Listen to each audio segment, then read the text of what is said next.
Hello, welcome to the 76th edition of Drive-Thru Review. Today I'm going to talk about Walnut Grove. That's a game from Lookout Games, and it plays 1 to 4 players. I actually played the solitaire, and it's a good way to learn how to play the game, that's for sure. I would say I like it with more people than solo, but solo is not too bad. It's something that I'll maybe break out on occasion and play around with. This is a weird little game. It's quite a brutal game. It's got some elements of sort of Agricola where you've got to feed your workers, or you're going to take, minus point tiles. So if you can't feed a worker, for example, you'll take a tile that's worth -2 points. So it's got that aspect of it where you've got to, produce enough goods to keep your workers alive and happy and sheltered, but you've also want to produce goods to build buildings and improvements and score points that way. But it's got a very light feel to it, so it's only going to take you about an hour, even with 4 people, after you've learned the game.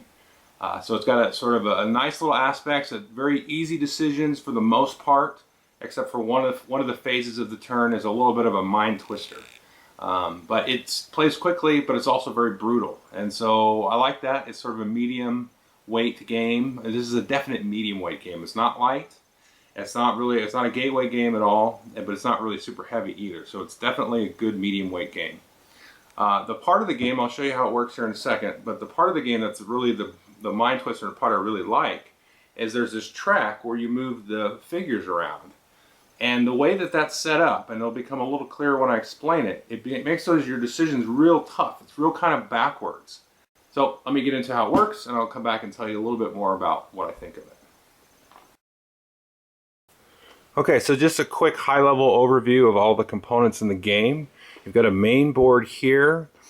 Players are going to be using their pawns and their color to move around this track along the town here. So stopping at spaces, maybe buying goods or selling goods to get different tiles out here on the board. In the center here, you've got 8 circled discs here. You've got an A stack and then a top of a B stack there. So each round you're going to flip over one of these, and then this will kind of give you sort of the instructions for the round. And then each player is going to have a board in front of them. So here's an example of the player board. The players are going to start with 1 black pawn and then 1 either yellow or blue pawn. And so if you have a yellow pawn, you're going to have sort of a larger yellow area to start with. Where if I had the blue pawn, then basically this area would be blue and this area would be yellow. Also, you've got some storage spaces here. So you've got basically 1 active barn with 4 storage spaces, and then 2 inactive barns that you have to actually build the barns to be able to store extra goods and coins in those spots. Also on the board, you've got either a house or these little wagons with fire. So I've got one house here for my farmer, basically my black pawn. And then I've got all of these tents here, or these wagons. And so when I get new workers, I'm going to place them there. But this is not enough shelter to keep them happy. So I'll need to build additional farms here, so I could put that on top of the wagon, and then my worker could live in there and be a little bit happier. I'll explain that a little bit later. You've got your proverbial wooden cubes here, which are just matching different colored goods. You've got these -2 tiles here, and if you have one of these at the end of the game, it's going to be worth -2 points. It's a cool little mechanism with how these work, which I'll explain in a minute. You got a bag here of coins. Coins come in at either 0, 1, or 2.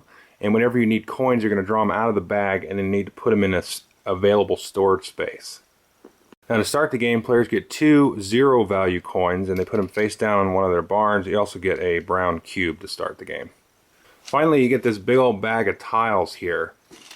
And these tiles have a variety of landscapes on them with either some or no storage spaces right on the tile itself. So this will get us into the first phase of the game. So let me just jump into the game flow. So the game flow is represented by this wheel, or this disc here. And each section of this disc has basically 4 seasons. So you start with spring, summer, fall, and then finally winter over here on the left. Now all of the phases here, except for the fall phase here at the bottom, are taken simultaneously by all the players. So this makes the game play really quickly, especially as people learn how to play the game.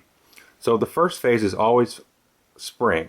So you basically look at this and say, okay, draw 3 tiles from the bag and keep 1. So here we've got an example of 3 possible tiles I might have drawn, and I said I can keep 1 tile for this round. So I've got to decide which one of these tiles to keep. Now, the thing to keep in mind with the tiles is you need to match them up sort of like lined up with these fences here from your starting area. But you don't have to line up the color. It's not like Carcassonne where everything's got to match. So I don't have to put the yellow one there. I could have put the brown one like so, or the yellow one here, any way I want. The thing you need to keep in mind when placing these tiles is you kind of need to look ahead first of all. So immediately after placing the tile, everybody's going to be able to place their workers out in the field, and that's any of the pawns you have here.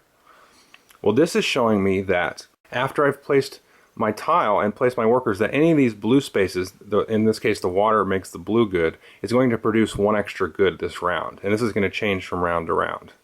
And then you're also going to need to keep in mind what you're going to feed in winter, and I'll explain that when I get to winter. But you're going to need to kind of take a look at the other approaching seasons to give you an idea of what might be a good idea to do. So in this case, I'm going to choose this tile, put that there. These other two are going to go back into the bag. And so that phase is done. I drew the 3 tiles and I placed the tile. Now we go immediately to placing workers, and it's still simultaneous play here.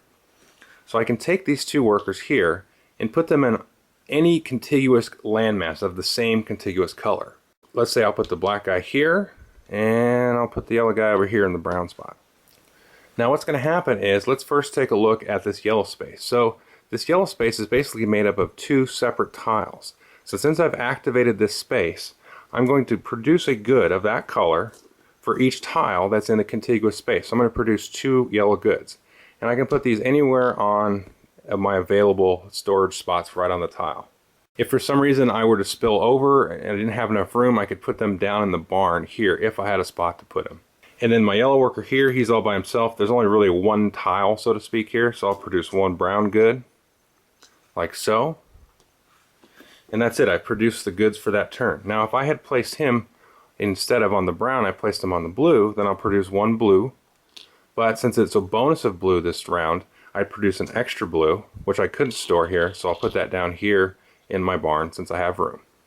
So we've done spring, summer, and now we're going to go to fall, which is back on the main board.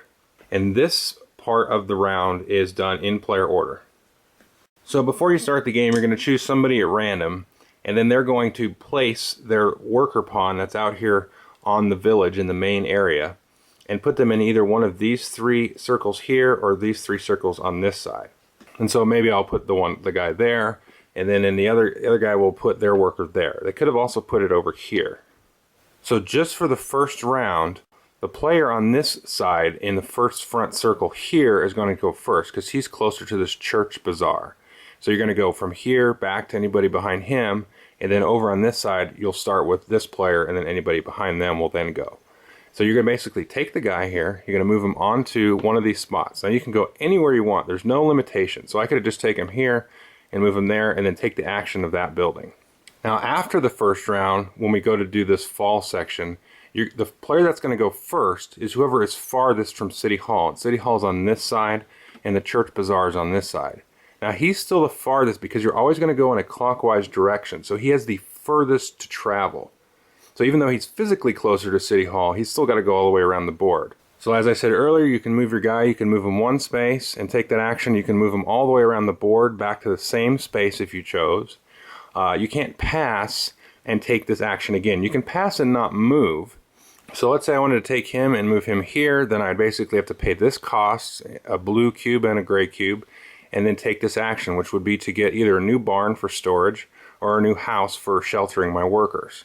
And then each one of these spots is going to have either a cost you have to pay, or you can actually sell some cubes to get coins, etc. I'll go over these really quickly in a second.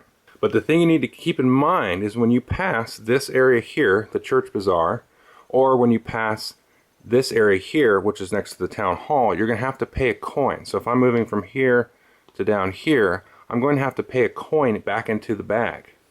If I can't pay a coin, or I choose not to pay a coin, I'll have to take one of these neighborly help tiles.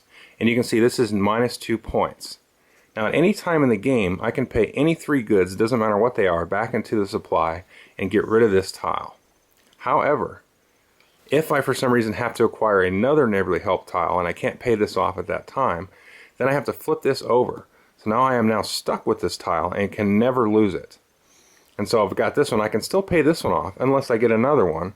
If I get another one, then I've got to turn this one over and it's locked in. and now I've got this one. So you've always got one you can pay off, but anytime you get a new one, you can't get rid of your existing ones. So the first example is this post office, and there's two buildings like this, one on this side and then one on the opposite corner. Basically, you just take two goods of your choice. There's three buildings like this where you can get workers, and these workers are randomly pulled from the bag, basically one per player. So you never know what color workers you're going to get in a game. This one is 2 yellow cubes for whatever workers happen to be here. This one I talked about earlier, it's a blue and a gray for either a barn or a house. And these are randomly picked out, and there's another one across the street over here of the same kind. So you can see there's 2 barns on that, and then a house and a barn. So those are also random. And then here we've got your end game bonus scoring tiles. So this side is 3 grays and a white. Across the street is another building where you can get these end game bonus tiles. And again, these are randomly pulled out, so there's only 2 in each of these buildings, basically 1 per player. And just as an example, basically this is you get an additional point for each worker that you have on your player board. I'm not going to go through any of these because they're pretty straightforward, and they're your typical Euro. You know, you get bonuses for what you were supposed to be doing in the game anyway. And here we've got sort of a market example. Now there's 3 of these buildings on the board, each with a different kind of layout of cubes that you can sell. So this one you can sell 1 of each of these kinds of cubes. So I could sell 1 gold, 1 gray, and 1 white cube. And for each one of those I'll sell, I'll get a random coin out of the bag that I'll need to store on my board, and I want to have room for that. Now you can see here for this round, I'm going to get a bonus coin for selling a white cube. So each round there's going to be a different color cube that will give you a bonus coin. So that's your fall phase of the turn, and this is the real kind of, the game will slow down a little bit, but when I say slow down, I don't mean slow down to a grinding halt, because everything else is simultaneous. It's almost near instant. So if green is here and red is here, well, we're going to start from here, go clockwise around, and so now it's green's turn. Well, if green wants to go where red is, he's not going to be able to, because he's going to have to move first. So he may even have to pass or go here. Now you can't go where you can't take the action, and passing is not always a great idea. So this is something that players will have to keep in mind, sort of to space themselves out, or try to space themselves out, so they can make effective moves in this phase. And I really like this phase. I really like how it works. It takes a lot of pre-planning from turn to turn, and you need to kind of give yourself options with the goods that you generate on your player board to be able to make effective use of this board. It's a really cool aspect. So now we've got to deal with our winter phase. We've had spring, we've got our tiles, we had summer, we sent all the workers out in the summer, and fall we went back to town, got whatever we needed to get done. Now we're back to winter, we've got to feed and shelter our workers. So I'm going to go ahead and return the workers from the fields here. And then I've got a new worker this turn. I just wanted to show this because if you get a new worker on this turn, he stays off the board, and at the end of winter he'll come back in to play here on your board. And that's important because now we've got to look at this winter feeding rules. So the black worker here, you don't have to feed him, you don't have to worry about him. He's in a barn, he doesn't require any food. He's basically the farmer, the master of the area here. He's taken care of. Now you've got to feed each worker basically the color of cube that they are. So this yellow will need to eat a yellow cube. And that's kind of why I went to the yellow field in the first place. I knew I was going to have to feed him yellow every turn. So I've gone and generated yellow. Now in addition to feeding them, you're also going to have to shelter them. And so if they don't have a house, you're going to have to burn a wood, a brown cube, to shelter them. If I had built a house there, then no big deal. Don't have to burn any wood. So in this case though, we've got extra winter rules. So this is telling us that yellow is going to require 2 cubes to be fed because they're extra hungry. And we're going to have to burn an additional wood for each of these fire symbols on there. It's like an extra cold winter or something. So I'm in luck because I made 2 yellow cubes. So the 2 cubes will go to feed him. And then I'm going to burn 1 wood for his wagon. And then another wood here for that extra fire. So I'm okay. So I've fed him. And then I burned wood. Now if I couldn't do that, then I'm going to take one of these -2 tiles here. So basically you can't feed anybody or can't feed somebody, and then you're going to take the tile and you get -2 points. And remember, you can always pay these off with 3 wild cubes or any cubes. And that's pretty much it. You're basically going to flip over a new one of these. There's 8 of them. They go from A to B. The B ones are a little tougher. And you're going to try to build barns and houses, get extra workers, build out your landmass, kind of score for whatever the bonus tiles are for the end of the game. So you get points for all this stuff. And then these coins here are worth however many points they are. So you start off with these 2 0 coins, and then hopefully you draw some 1s and 2s later. And you add up all your points, and that's it. Okay, hope you enjoyed the overview. What do I think of this game? I like this game. I do need to tell you that the rule book has some vagaries in it, some ambiguities that you're going to have to go on the Geek and get clarification on. The one example that's probably the worst offender is that if you're on that center track in the board and you need to pay a cube for something, you can actually spend a coin to do so instead of the cube, sort of as a wild. But the way the rules are worded, it sounds like that's the only time you can spend a coin to substitute as a cube. When in fact, if you can spend a cube to feed one of your workers or put shelter up and burn wood. So you can do that. It's not clear in the rules at all. So basically I had to go check on Morgan Geek. You can read that. There's another vagary. I can't remember what it is off my head. It's not super big deal though. That's why I can't remember it. But that one's a big deal. I like this game. It's interesting because everything comes out randomly. So, you've got each turn, different goods are going to produce more and that kind of thing. And the end game bonuses are going to be different. So that's going to kind of change your strategy. Probably most importantly, the farms and the barns, the houses and the barns are going to come out differently. So we had a game where I think there was only one barn that came up. So by God, you got to go get that because you're not going to have any extra storage. And storage is key because you want to be able to build up some points from the coins that you get. Because as you cycle through, you'll spend the zeros, passing around the board and using those for sort of the wild cubes. But if you get a 2, you don't want to throw that away. But you want storage to be able to squeeze your coins in as well as any cubes you produce. So if you produce excess yellow, for example, and you've got a lot of yellow workers, you want to have some spots to put that so you don't have to worry about getting that every round. So with the dynamic of that and the different color workers come out dynamically, so that keeps the game interesting and different. And so it's got that lightness to it, which is nice. It's a definite medium weight game, but it's probably a little too brutal for like a gateway game. It's very simple and straightforward though.